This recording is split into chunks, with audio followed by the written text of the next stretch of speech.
Hi, I'm Kurt Seidels. On behalf of Maxford USA, I'd like to welcome you to this second video in the series of what sets the Bristol Fighter, that is the F2B, apart from the rest of the airplanes that you may see advertised or at the field. In this video, we'll be talking about how the F2B's landing gear is installed, and we'll be talking about the unique way that the fuselage is suspended between the upper wing and the lower wing, so that there's a gap between the lower wing and the fuselage. If you're following along in the instruction manual, please turn to page 5. I'd like to remind you that the F2B's instruction manual is available as a free download on the Maxford USA website, www.maxfordusa.com. The next step is to identify the lower wing center section. It's the one that has kind of a keyhole-shaped cutout in the top of both the right and left sides, where the rear struts of the landing gear pass through. You'll probably need to cut away the mylar that covers this keyhole-shaped opening. We recommend using a warm soldering iron. This works a lot better. It's a lot safer than using a hobby knife. Not that you'll cut yourself, but that you might actually cut and damage the balsa wood underneath the mylar covering material. Not a good thing. Next, you'll need to find and cut open the mylar covering 4 slots for the metal tabs that we'll be using to attach the top of the lower wing center section to the bottom of the fuselage.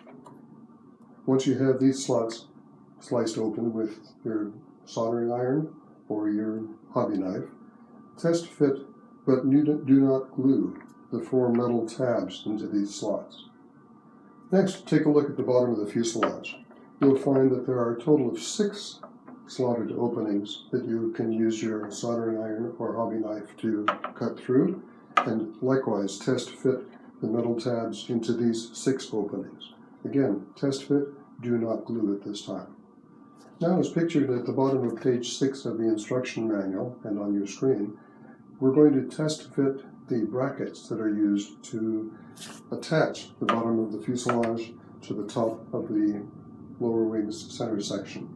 These brackets will form a V in the front and a single bracket in the rear. We'll also be attaching what we call the anchor points for the wing wires. You'll be using hex head bolts and self-locking nuts to test fit this assembly between the fuselage and the lower wing's center section. That's 1, 2, 3, 4, 5 bolts and self-locking nuts, and 1, 2 wing anchors on each side. Now it's time to test fit, but again, do not glue at this time the cabane struts into the bottom of the top wing center section and into the fuselage.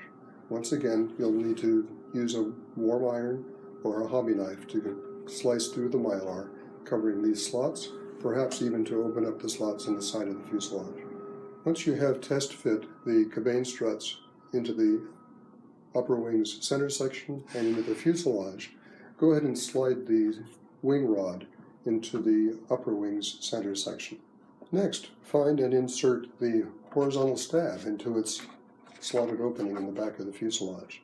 Make sure that the horizontal stab is centered and at 90 degrees to the fuselage. Set the upper wing's center section to align with the horizontal stab, both left and right and forward and back. Make sure that it's at the same angle as the horizontal stab and at the same angle of attack as the horizontal stab. Once you have test fit the cabane struts between the upper wing center section and the fuselage, use epoxy to glue the cabane struts into their slots in the bottom of the upper wing's center section.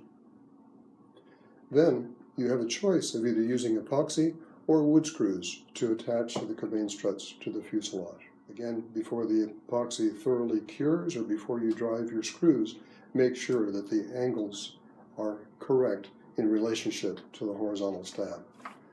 Next, we're going to look at the wing panels. Make sure that we recognize which are the upper wing panels and which are the lower wing panels. The easy way to differentiate them is the fact that on the lower wing, it has provision for installing these wingtip skids, and they're located at approximately 1/2 inch and 5.5 inches behind the leading edge of the wing, and approximately 23 5/8 inches from the root rib out to where these wingtip skids attach. The wingtip skids are glued into hardwood blocks, and you will need to cut a hole through the mylar that covers the pre-drilled holes. And of course, use of the wingtip skids is optional, but in my experience, highly recommended. Now you need to decide and act on your decision of whether you're going to be using 2 or 4 aileron servos. In this example, we're making all 4 of the ailerons functional. Whether you use only 2 or 4, though, you'll still be using the CA hinges and your CA adhesive to attach both the upper and lower ailerons to their wing panels. And for the unused ailerons, you'll be using transparent tape to cover over the gap or the joint between the aileron and the adjoining wing panel. On the earlier video you may have noticed, we used masking tape to make sure it was visible, but of course you'll be using transparent tape so that the tape itself is invisible and that the aileron is perfectly held in alignment with the adjoining wing. Again, for your aileron servos, we recommend the likes of the HS55s. They're analog servos. They draw very little current, but they have plenty of torque for this application. We recommend them highly. And close the servo hatches with 4 wood screws. Next, you'll need to install the aileron control horn. So directly behind where your servo arm exits the servo hatch, the aileron servo hatch, that's where you're going to drill the hole into the relatively solid wood that's built into the aileron and install your aileron servo much as pictured here. If you're going to be using the ailerons for the upper wing, install a Y harness down inside the fuselage as pictured here, and install an aileron servo extension between the root rib on each side of the top wing center section, down the rear cabane struts, into the fuselage, and attach it to the Y connector. If you'll be using the lower wing's ailerons, install a 12-inch Y harness inside the fuselage, and each leg of the Y harness goes out down along the side of the rear strut for the landing gear into the lower wing center section and out the root rib of the lower wing's center section. Now install the lower wing's wing rod through the lower wing's center section. And notice that the distance between the wing rods, between the top wing rod and the lower wing rod, should be approximately 10 5/8 inches or 27 centimeters. You'll be able to fine-tune that distance by how deep these mounting tabs are installed in the fuselage and in the top of the lower wing's center section. And also you may need to fine-tune which of the metal brackets you install at the rear or middle or front position. And ultimately the goal is to do 2 things. One is set the distance of 10 5/8 inches center on center between the wing rods, and set the lower wing center section to be at the same angle of attack as the top wing's center section. Next, you're going to be locating the pockets for installing the interplane struts. There's a total of 4 on the top surface of the lower wing, 1, 2, 3, 4. There's a total of 4 on the lower surface of the top wing, 1, 2, 3, 4. These pockets are pretty easy to locate if you follow the instructions in the manual. There's 1, 2, 3, 4, 5 ribs from the root section, and then roughly 1.5 and 5 1/4 inches back from the leading edge of the wing. You'll find here at the 5th rib, it is a double rib with an opening between, and that's where the pocket is, and it's the same way to find those openings on the upper wing. Now I can't emphasize this enough. Carefully test fit the upper wing panels and lower wing panels onto their wing rods, and check for the alignment, making sure that the upper wing and lower wing are able to align to each other with struts in position. You'll find that you probably have to adjust the depth of the mounting tabs in the bottom of the fuselage and the top of the lower wing center section, and you may find that the interplane struts do not need to go fully into their pockets.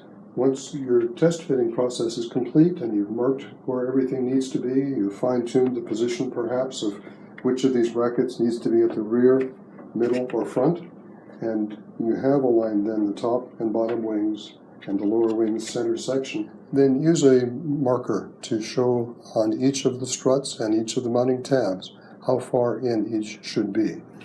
And finally, we're ready to use epoxy to secure each of the interplane struts and each of these mounting tabs into their various openings.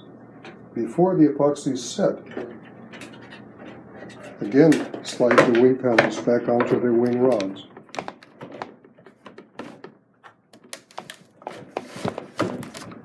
Alright, now that you've applied the epoxy, this is your final chance to double check that everything is in alignment, that the upper wings fit nicely to the upper wing center section, that the lower wing's center section fits nicely to the lower wing, and that you have each of the struts and mounting tabs positioned so that it's well aligned, upper and lower wings at the same angle of attack, both at the same angle of attack as the horizontal stab. And use masking tape to hold the wings in position against their center sections, and do not remove the tape until the epoxy is fully cured. This completes video number 2 in the series. In the number 3 video, we'll be looking at radio setup options, including a look at the F2B Bristol Fighter's dual elevator servos. Thank you. Happy landings.